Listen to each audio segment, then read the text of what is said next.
Getting to space is hard. Right now, it's like going up a mountain on a unicycle with a backpack full of explosives. Incredibly slow, you can't transport a lot of stuff, and you might die. A rocket needs to reach a velocity of about 40,000 km/h to escape from Earth. To get to that speed, rockets are mostly containers for fuel with a tiny tip of payload. This is bad if you want to go to other planet, because you need a lot of heavy stuff if you want to survive and maybe even come back. So is there a way to, well, get to space with less fuel and more payload? A nice thing that solved most of our transport problems on Earth is what you call infrastructure. Whether it's roads for cars, ports for ships, or rails for trains, we've made it easier to get to places. We can apply the same solution to space travel. Space infrastructure will make getting into orbit and out to the moon and beyond easier and cheaper. Great. But what exactly is space infrastructure? Unlike an Earth space elevator, which is currently science fiction, there is a simple yet promising technology, does not require new science or magic materials or huge investments, and that has been tested successfully in orbit already. A cable and a weight known as a tether. The concept is so simple, it's surprising. What if we put tethers, hundreds or thousands of kilometers long, into space and had spacecraft use them as ladders to climb to higher altitudes and gain speed? This concept is known as the Skyhook. It works even better if we make it spin. The counterweight holds a long cable in place while it rotates around a circle. A rotating tether slows down its tip relative to the ground at the bottom and speeds it up at the top like a catapult. This means that you can transfer energy from the tether and get a massive boost when released more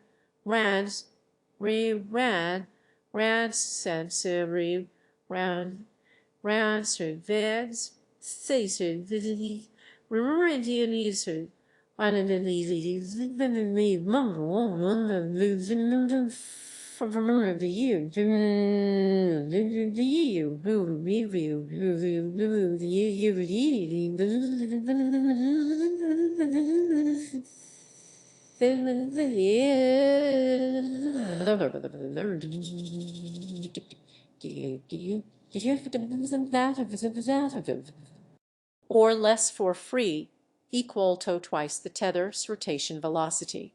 Specialized fibers already exist that can survive the extraordinary stresses a Skyhook would be faced with.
protect against cuts and collisions from debris and meteorites, we can thread our tether into a web of redundant fibers. Since our Skyhook would pass over the same spot many times a day, this would allow small reusable shuttles to catch up with it. Of course, it's not that easy. At its lowest point, the tether's tip is dashing through the atmosphere at around 12,000 kilometers per hour. Because of Earth's atmosphere, we can't lower the Skyhook too much or it will get too hot from air friction. So it will dip to a height of 80 to 150 kilometers, and no lower. To match this, we all need specialized spacecraft that can get to the tether, while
this isn't exactly easy.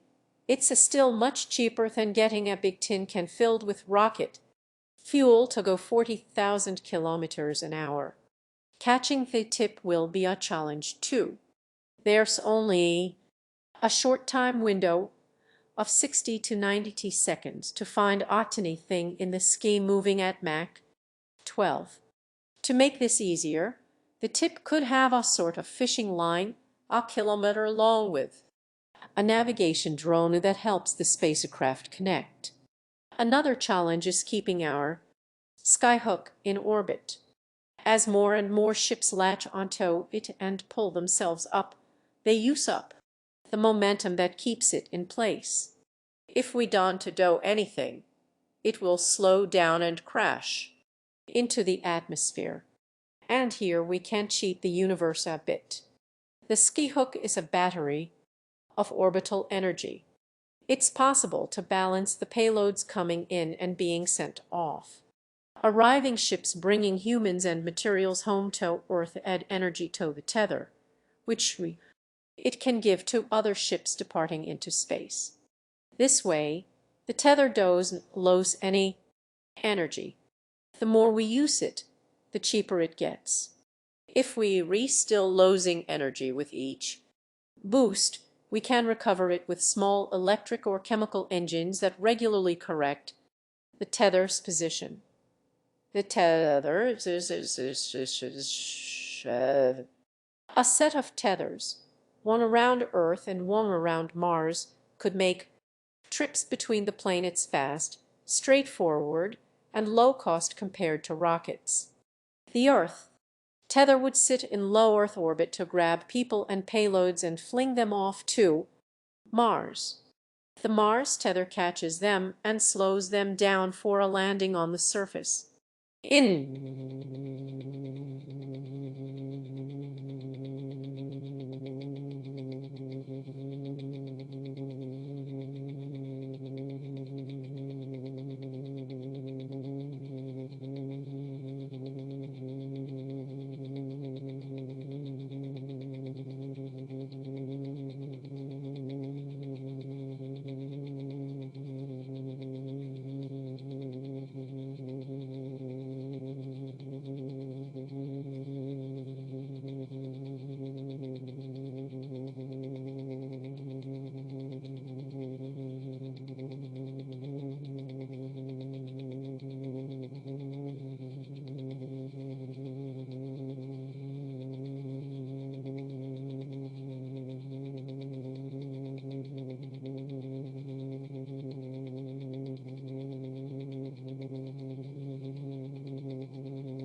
The opposite direction, the tether could pick up a vehicle traveling through Mars' thin atmosphere at only about 1,000 kilometers an hour, not much faster than our airliners, on Earth, and fling it back to Earth to be caught and lowered down.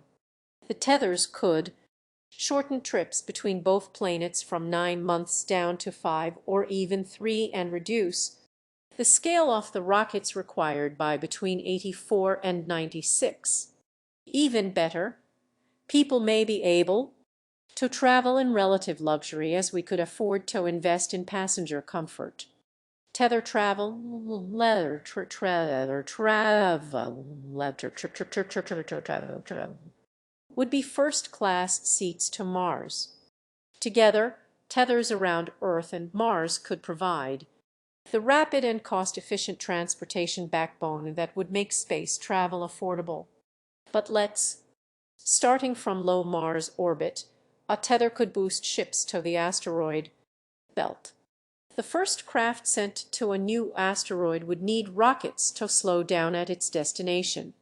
Subsequent arrivals might find a tether waiting to catch them and send them back for free.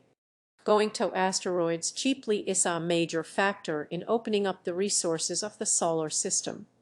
Precious metals and valuable minerals could be delivered to Mars just weeks after they were cut out of their asteroid.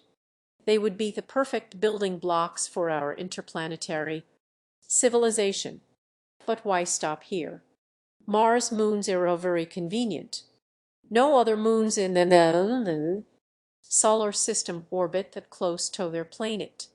Phobos is so heavy that we don't need to worry about slowing it down, making it the perfect attachment point for super tethers, just under 6,000 long. The lower tip would flee just over the surface of Mars and be very easy to catch. The upper tip can fling ships all the way to Jupiter and Saturn. The same super tether can also bring the inner solar system closer. Venus and Mercury are a single swing away. Unlike Mars, they rebursting with solar energy and are rich in minerals. In the long term, nothing is stopping humanity from constructing a zero-propellant transport network for the terrestrial planets centered on the Martian moons. Tethers are a comparably cheap and sustainable solution to making space travel affordable and the rest of the solar system accessible for exploitation and exploration. Accessible for exploitation,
considering that we have the technology to build them today, there's really no good excuse to wait any longer. Parts of the solar system are far away, but they could be very close. Speaking of stuff that's hard to reach but doesn't have to be, knowledge. Our friends from Brilliant can hook you up to a universe full of explosive ideas and fun courses.